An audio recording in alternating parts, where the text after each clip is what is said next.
আওয়ামী লীগ ক্ষমতায় টিকে থাকতে বিরোধী মতের মানুষদের হত্যা এবং গুমে আইন শৃঙ্খলা রক্ষাকারী বাহিনীকে ব্যবহার করেছে। এই অভিযোগ করেছেন বিএনপির মামলা গুম এবং হত্যা তথ্য সংরক্ষণ সমন্বয়ক সালাউদ্দিন খান। বিকেলে সিটিজেন ইনিশিয়েটিভ আয়োজিত এক আলোচনা সভায় এই অভিযোগ করেন তিনি। এ সময় মায়ের ডাক সংগঠনের সমন্বয়ক সানজিদা ইসলাম তুলি বলেন, আওয়ামী লীগকে বিচারের আওতায় আনতে না পারলে রাজনৈতিক মীমাংসায় পৌঁছানো সম্ভব হবে না। সিটিজেন ইনিশিয়েটিভ আয়োজিত ফ্যাসিবাদের বিচার, দায় ও মীমাংসা শীর্ষক আলোচনা সভা। এতে অংশ নেন বিএনপির মামলা গুম হত্যা বিষয়ক তথ্য সংরক্ষণ সমন্বয়ক সালাউদ্দিন খান, মায়ের ডাক সংগঠনের সমন্বয়ক সানজিদা ইসলাম তুলি সহ অনেকে।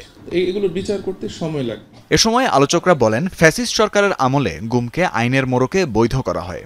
এসব বিষয়ে আদালত রাজনৈতিক সিদ্ধান্ত দ্বারা প্রভাবিত হতো বলেও অভিযোগ করেন তারা।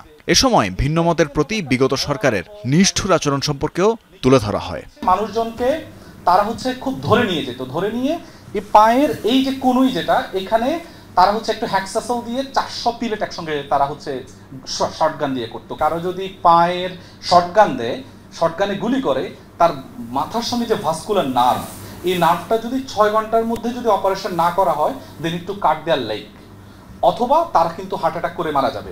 উইটনেসদের প্রোটেকশন দেওয়ার জন্য পলিটিক্যাল পার্টিগুলোর অনেক দায় আছে। সারা বাংলাদেশে অনেক মামলা হয়েছে, অনেকে আননেসেসারিলি ভিকটিম হয়েছে, সেগুলো গভর্নমেন্টের নজরে আছে। আশা করি আমরা রাজনৈতিক দলগুলোর বিচার নিয়ে একটা দায় আছে, তাকে শক্তভাবে বলতে হবে বিচার চাই।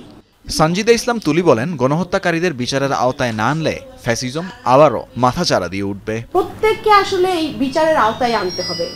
যতক্ষণ পর্যন্ত আমরা এই বিচারটা নিশ্চিত করতে না পারছি, ততক্ষণ পর্যন্ত আসলে আমরা মনে হয় আমরা যেই জায়গায় যেতে চাচ্ছি, যেই বাংলাদেশের কথা বলছি, আমরা মীমাংসার কথা বলছি না, মীমাংসাটা আসলে আসবে না।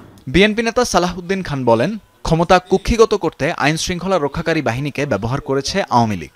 বিএনপি নির্যাতনের শিকার ব্যক্তিদের বিচারিক অধিকার নিশ্চিতে কাজ করছে বলেও জানান তিনি। বাদীকে যদি বলে তুমি মামলা দিও না, বাদীরই কি বাকি করণীয় আছে? যে পুলিশও বলছে মামলা দিও না, পার্টির নেতাও বলছে মামলা দিও না, তারপরে সে ভিকটিম যে হয়েছে তাও সে কিছু অর্থনৈতিক সাহায্য পাচ্ছে, সেখানে প্রচুর লেনদেন হচ্ছে। এইগুলা বিষয় নিয়ে আমরা তদন্ত করছি। আমাদের একটা টিম করা হয়েছে, এখন আমরা হয়তো আবার জেলায় জেলায় যাব। এই যে আপনার এই ফ্যাসিবাদ সরকারের সবকিছুর মূলে কিন্তু সে ক্ষমতায় টিকে থাকার জন্য সে কাজটা করেছে। ফ্যাসিবাদের দোষরদের শাস্তির আওতায় আনতে সব রাজনৈতিক দলকে ঐক্যবদ্ধ হওয়ার আহ্বান জানান আলোচকরা। ফ্যাসিবাদ সরকার আর কোনো আসবে না। তানভীর মৌসুম, যমুনা নিউজ, ঢাকা।